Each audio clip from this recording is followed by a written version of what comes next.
हाँ तो मेरे प्यारे रसगुल्लों, कैसे हो आप सभी। आशा करता हूँ आप सभी स्वस्थ होंगे, मस्त होंगे और अच्छे से अपनी पढ़ाई को कर रहे होंगे।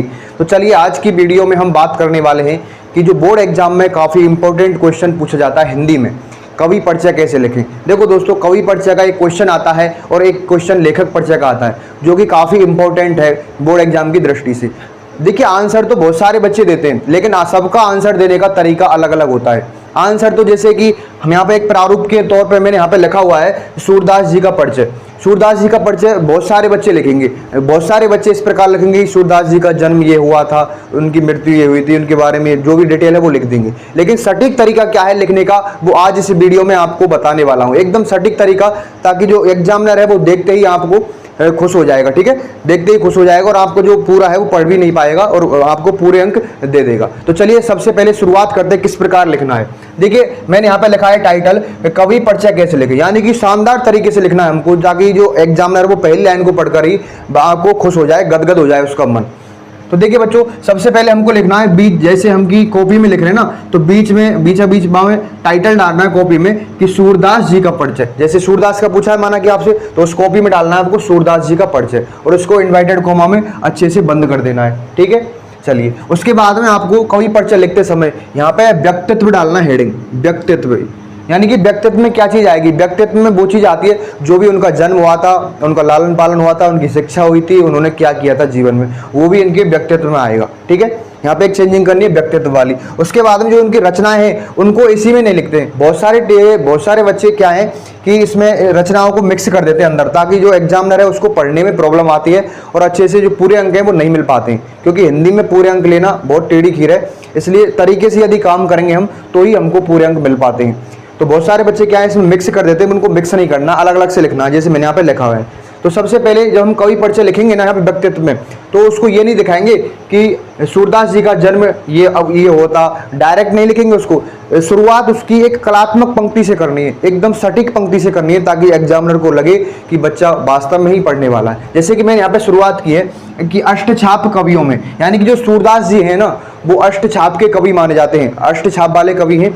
तो अष्टछाप कवियों में सर्वोपरि स्थान रखने वाले कृष्ण भक्त कवि, यानी कि इसमें सभी चीज आ गई, अष्टछाप के कवि भी आ गए और कृष्ण भक्त भी आ गए, यानी कि एग्जामिनर को ऐसा लगना चाहिए कि वास्तव में बच्चा पढ़ने वाला है। ठीक है, तो जो शुरुआत की लाइन है ना वो किसी भी आंसर की वो डायरेक्ट ऐसे नहीं करनी है कि सूरदास जी का जन्म, यहाँ से भी कर सकते थे हम, यहाँ से डायरेक्ट भी कर सकते थे, लेकिन यहाँ से नहीं करेंगे। क्यों नहीं करेंगे? क्योंकि सबसे पहले हमको अपनी कलात्मकता दिखानी है, यानी कि हम पे आता क्या है, हम जानते क्या है। ठीक है, तो अष्टछाप कवियों में सर्वोपरि स्थान रखने वाले कृष्ण भक्त कवि सूरदास जी का जन्म कब हुआ था। देखिए इसको अंडरलाइन कर देना, सूरदास जी का जन्म यहाँ पे आपको अंडरलाइन करना है बोर्ड की कॉपी में। इसी प्रकार सूरदास जी का जन्म 1478 ईस्वी में कहाँ हुआ था, रूनकता नामक क्षेत्र में हुआ था। रूनकता को भी आपको अंडरलाइन कर देना है। ठीक है, रूनकता नामक क्षेत्र में हुआ था, परंतु कुछ विद्वान इनकी जन्मस्थली क्या मानते हैं, सिही, यानी दिल्ली के निकट जो सिही गांव है उनकी जन्मस्थली मानते हैं। ठीक है, सूरदास जी जन्म से अंधे थे, यह विवादास्पद है,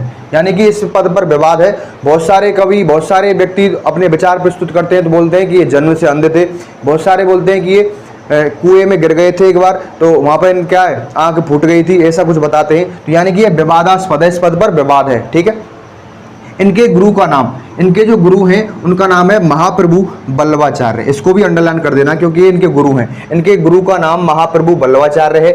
इनकी रचनाओं में ब्रज भाषा, जो भी भाषा है इनकी लैंग्वेज है, उसको भी आपको अंडरलाइन कर देना है। इनकी भाषा, इनकी रचनाओं में ब्रज भाषा का अति मनोरम रूप प्रस्तुत हुआ है, यानी कि मन को भाने वाला रूप प्रस्तुत हुआ है। ये वात्सल्य और श्रृंगार रस के सर्वश्रेष्ठ कवि माने जाते हैं, यानी कि जो सूरदास जी है ना वो वात्सल्य और श्रृंगार रस के सर्वश्रेष्ठ कवि माने जाते हैं।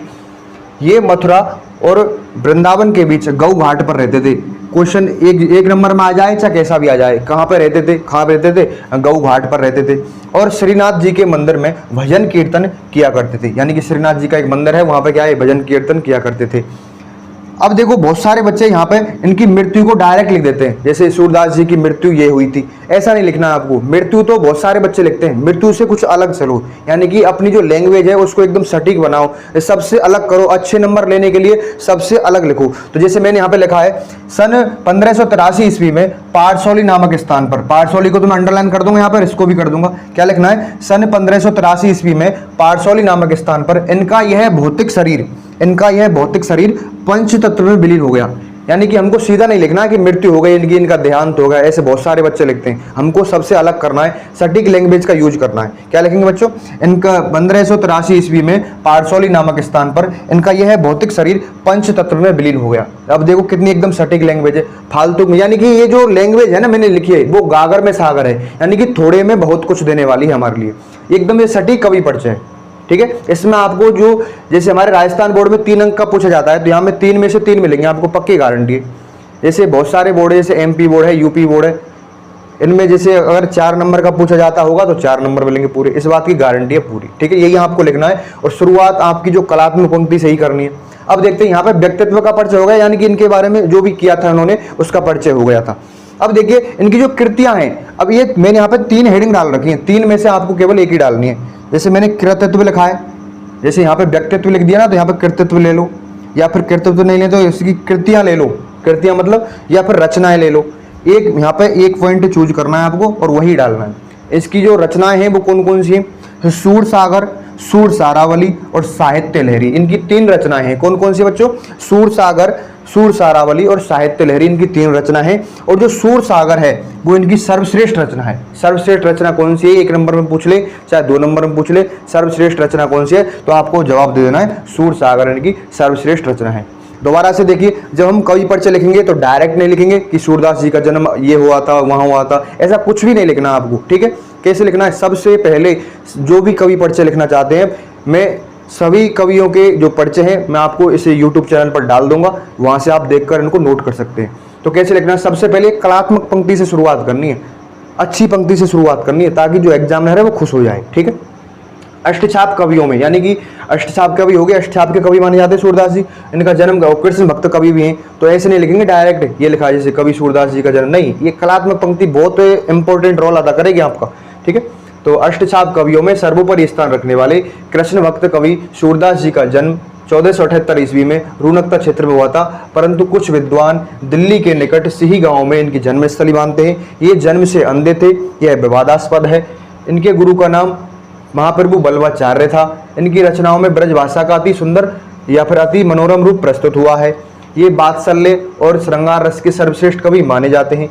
ये मथुरा और वृंदावन के बीच गऊ घाट पर रहते थे, श्रीनाथ जी के मंदिर में और भजन कीर्तन किया करते थे। और सन 1583 ईस्वी में पारसौली नामक स्थान पर इनका यह जो भौतिक शरीर है वो पंच तत्व में विलीन हो गया, क्योंकि जो हमारा शरीर है वो पंच तत्व में मिलकर बना होता है। ठीक है, एकदम सटीक कवि परिचय। तो आशा करता हूँ बच्चों ये जो वीडियो है आपके लिए पसंद आई होगी। यदि पसंद आई है तो वीडियो को लाइक करें और अपने सभी दोस्तों के साथ शेयर करें, ताकि सबके एग्जाम में अच्छे मार्क्स आ सकें। और आगे हम ऐसे ही कवि परिचय और लेखक परिचय आपके लिए लाते रहेंगे, इसलिए चैनल को सब्सक्राइब जरूर करें। Thank you.